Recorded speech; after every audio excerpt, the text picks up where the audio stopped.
As people come back from the rooms and people start drafting their questions, Lama Rod Owens, may I kick off, please, and ask how do queer people come to terms with the idea of that sassiness and that joy when I know, and I may or may not speak for others, Mhm. there's been challenges around hedonism. Queer people are hedonistic. All they want is joy. And that's often associated with the LGBTIQ plus community is that we're not serious. It's all about joy. It's hedonistic. And I know that often if I am being sassy or out or Mhm. on a dance floor, this layer of Mhm. guilt comes around that, well, hang on, Mhm. this is not how it's meant to be. How do you manage that? What's Yeah, yeah, absolutely. And I think that that particular word, like hedonistic, is really that's also a strong word that like people always, when I was coming up, really just kind of threw at me. They always linked hedonistic with like sinful. They brought it together in a way that was supposed to enact shame in my experience. And so much of this work of coming out is actually having to cut through the shame. The shame. And for me, it's been about the cultivating of deep self-love for myself. That's really how we work through it, right? And I've done that through all kinds of practices and Dharma, including loving kindness and metta practice. Um, I learned, these self-love practices from my one of my main teachers, Lama John McCransky, as well, which I talk about in my current book, Love and Rage. Yeah, it's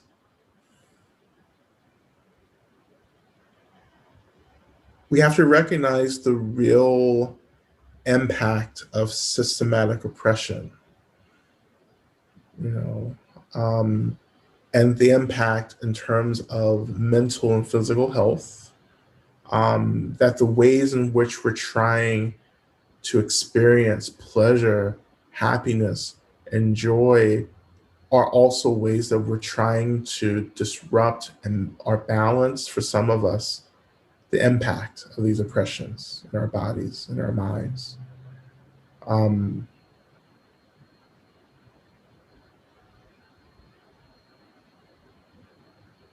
and the guilt, so the guilt is something that I just hold space for.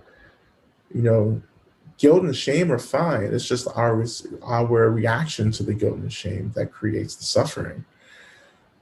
You know?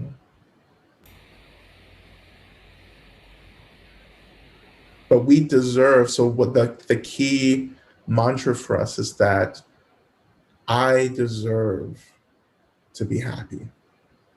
I deserve to experience pleasure. I deserve to be joyful, regardless of what anyone says. You know, why is having too much joy a problem? It's a problem because there are people who are intensely unhappy around us. So our joy becomes a mirror for people. Actually, my joy becomes very personal for people in a way that's really interesting, right?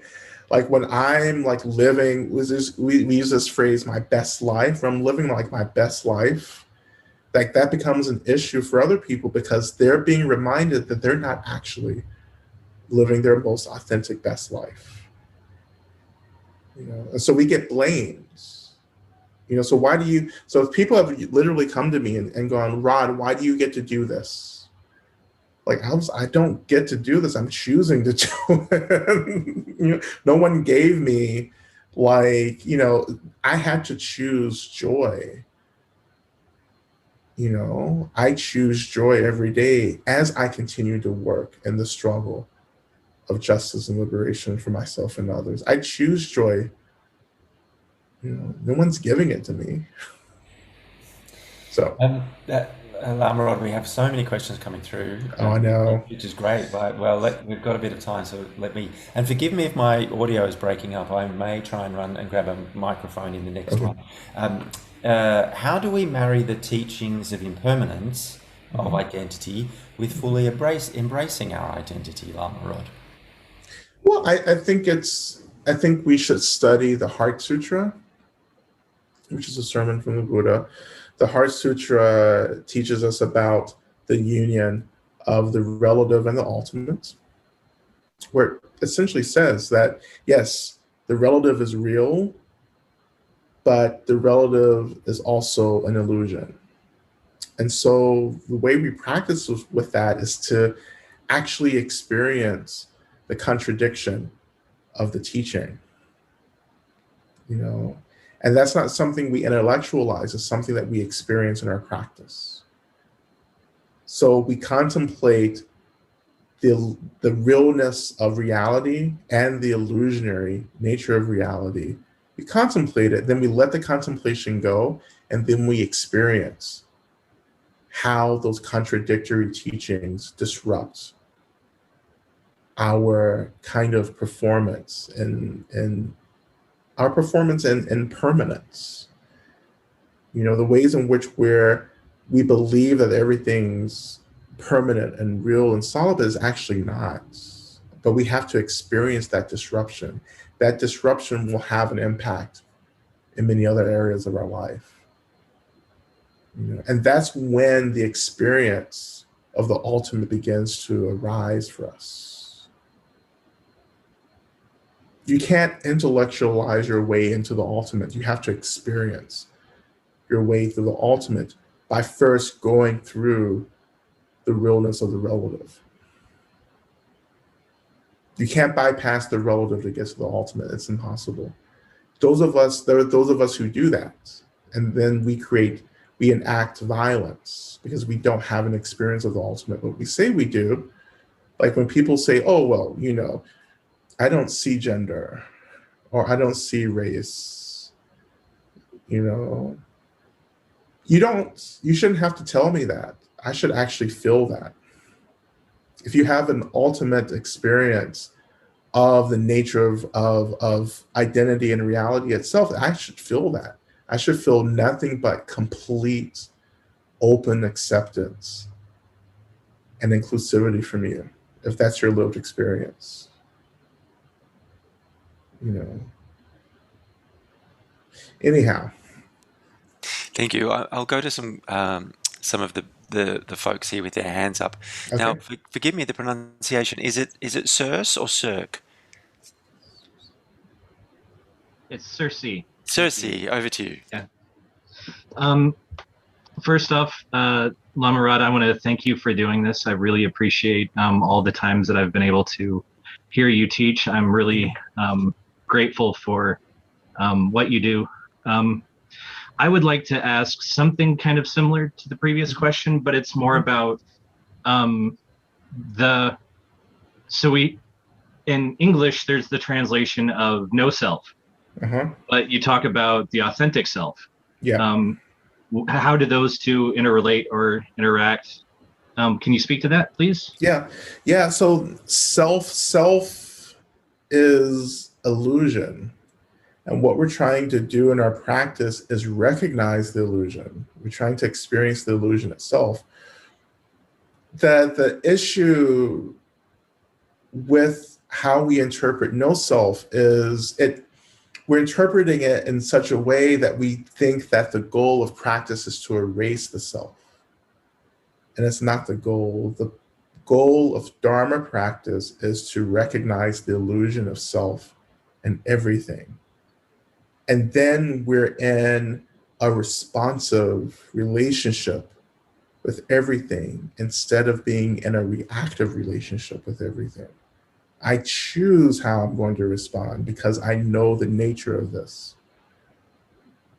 If we bypass the self as we're embodied in the relative, then we lose a vital way of being in communication and connectivity with all other beings. You know, there are ways that we can study the erasure of self and ego in mental health studies and psychology. And it's not good. right? I'm trying to understand the illusion of self. I'm not trying to bypass the self. And then we develop a really sophisticated, nuanced, and wise way of moving through the world, knowing that we are showing up in a certain way in the world, but also knowing that this is also this illusion that's happening at the same time. And again, just like the Heart Sutra, we're having to bring both of those extremist teachings together, bringing the relative and the ultimate together so they live together, which is not something that we can understand or intellectualize, but it's something that we begin to experience. You know, and that experience is often expressed in a deepened sense of spaciousness that holds everything. Thanks, Lama Rod. I'm sure we have another hour of questions, but let's get through another couple if that's okay with everyone, please. Absolutely. Joey, you've had your hand up for a bit. Let's throw to you.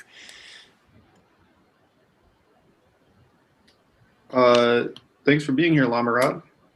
My question is about this kind of tension that I perceive between practicing radical acceptance and then also like being motivated to struggle for justice in the world.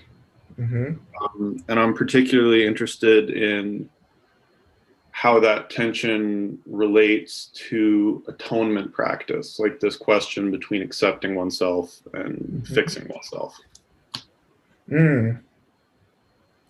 The fixing piece is a little hard. that's a rabbit hole for many of us. You'll never fix yourself. You can't be fixed. But so this tension, before I even get back to that, the tension of acceptance and justice. So acceptance in my practice means that I am telling the truth of how things are. Like, I'm just saying this is happening. But the risk when I accept the reality of something, when I touch into this reality, I have to allow my heart to break. You know, because we don't want this reality to be happening, because this is reality is samsara. This is nothing but suffering.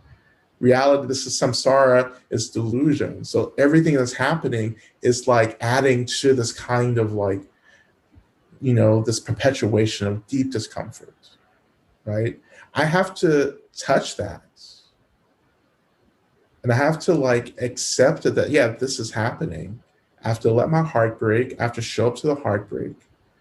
And we're terrified of the heartbreak because many of us believe that we won't survive that heartbrokenness because it's too vast, it's too much, which is not the case because our heartbreak is actually just an expression of our minds.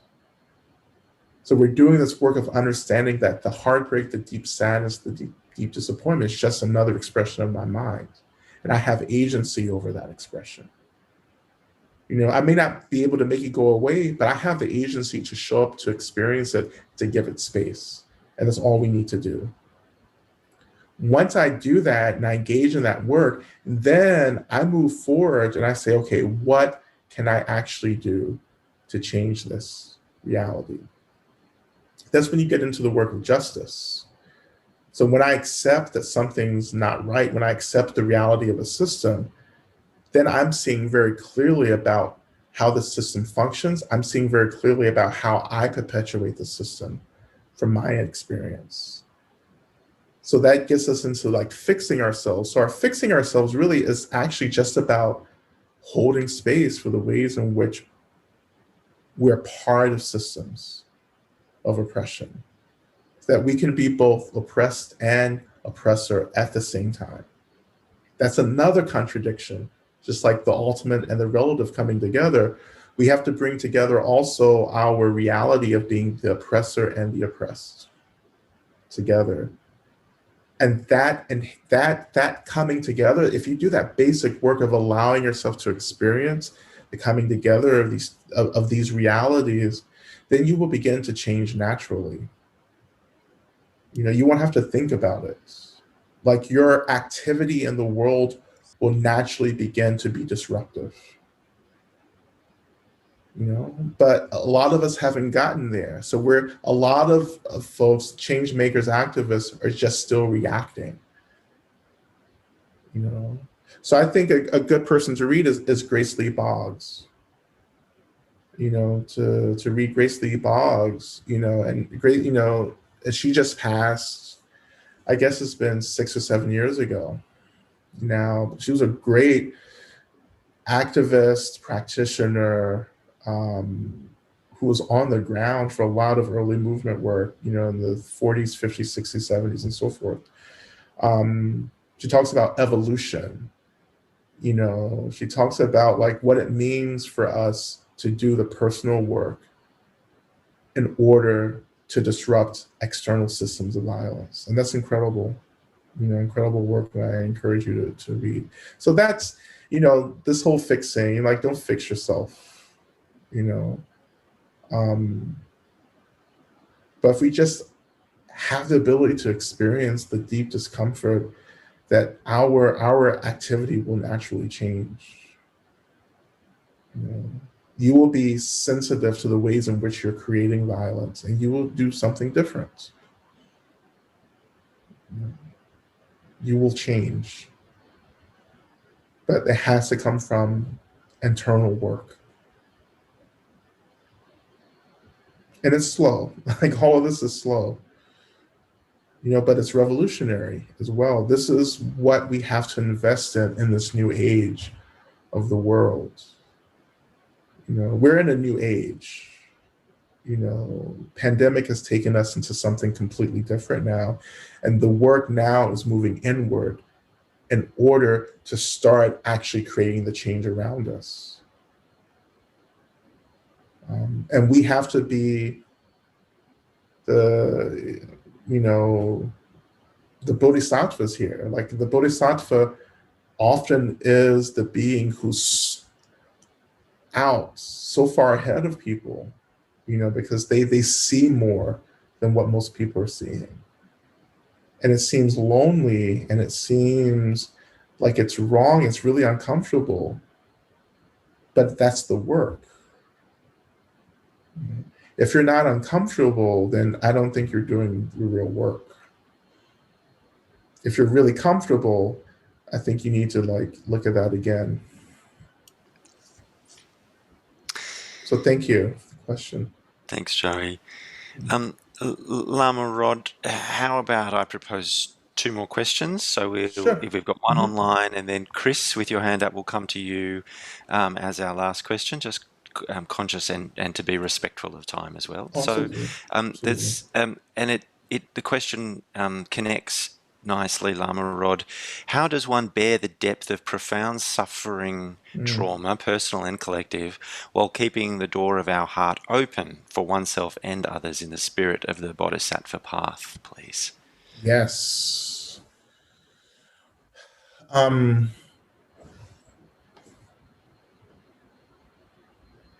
There's so many things that we have to do. What comes to mind is developing a system of self-care. We have to be able to care for ourselves in order to hold space for the suffering of the world, right? And that means we learn how to set boundaries for ourselves. We learn how to protect our energy. The world is overwhelming. Therefore, we create spaces through boundary making that helps us to experience restoration and care. We learn what brings us joy. That joy is an act of restoration for us. That restoration is what continues to support us as we're doing this intense emotional labor for the world.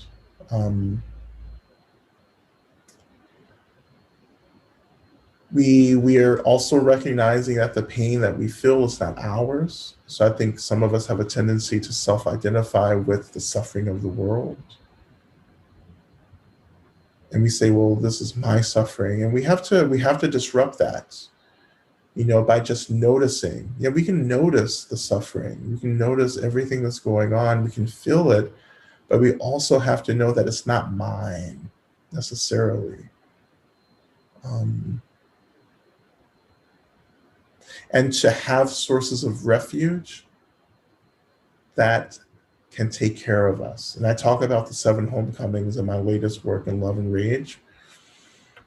You know, we need sources of refuge, which is 7 homecomings is a benefactor practice or a loving kindness practice. We need sources of refuge that help us to feel connected and grounded and loved. If we feel disconnected or isolated, then this experience of suffering, it compounds. It becomes overwhelming. When I feel connected to beings who love me and to communities that are taking care of me, I feel as if these sources of refuge are helping me to hold and carry the burden of being open-hearted in the world. We're learning how to not be afraid of the suffering. We're learning how to offer the suffering lots of space by not reacting to it. And we're also learning how to take breaks from experiencing the suffering. Sometimes we have to just, again, set boundaries, say no, and then care for ourselves. You know, there are times every day when I say this is enough work that I'm doing. Like, I'm not doing any more work. I'm not answering any more texts. I'm not doing any more emails. I'm not listening to anyone else. I'm just going to shut down because I need to shut down and restore myself. And that's important to do. And then after a while, I'm able to go back and do work for people. You're not necessarily being called to be a martyr. You know, many of us aren't actually being called to be martyrs. I think most of us are being called to be sustainable. We're trying to sustain the work for as long as we can.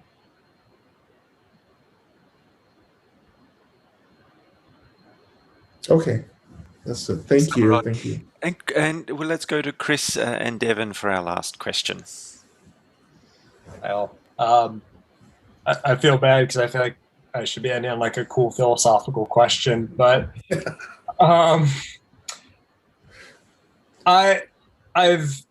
my partner and I both have started trying to enter more into spaces that are working towards justice on various degrees of radicalness.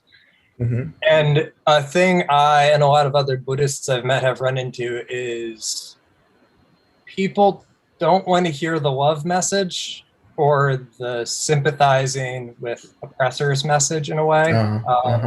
You know, and I know I have bungled that so many times. And I'm just kind of wondering if you had any advice for me or anyone. Just should I even be saying that in spaces? But I feel dishonest when I don't. Like, do you just have any advice? Like, what should I do? You know? Yeah. No, I get that. I've been there. I've done it. But that's also the truth that love is the only way we're going to get through this. I remember doing, on the ground justice work, as I was transitioning into Dharma practice and really getting into that practice and that belief, and how like I was just like super like shut down. People were like, we're not interested in that. And that's understandable because of the intensity of the work and the burnout and the labor that we're doing. It's like love seems like this thing that's going to slow us down, because many of us are motivated to act because of the ways in which we've objectified the oppressor. The oppressor is no longer human. To humanize the oppressor means that the oppressor becomes like us. And that's a lot to deal with. That's going to complicate the work of getting free. That's going to slow the work down. But I have to understand the human complexity of those who have hurt me or who are trying to hurt me. Because understanding their humanity is actually how I'm understanding my humanity. And I'm not trying to fight against systems and institutions. I'm trying to change the hearts of people so they begin to make different choices. That's the slow, gradual work of social liberation.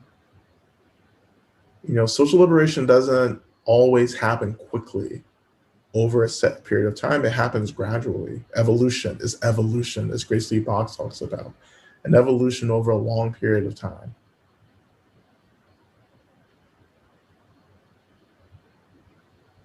All right. Lama Rod Owens, thank you so much. Yeah. And to all of those people who asked questions we couldn't get to, please do forgive me. I certainly tried to pick questions based on themes, so hopefully we got to touch on some of those subject matters.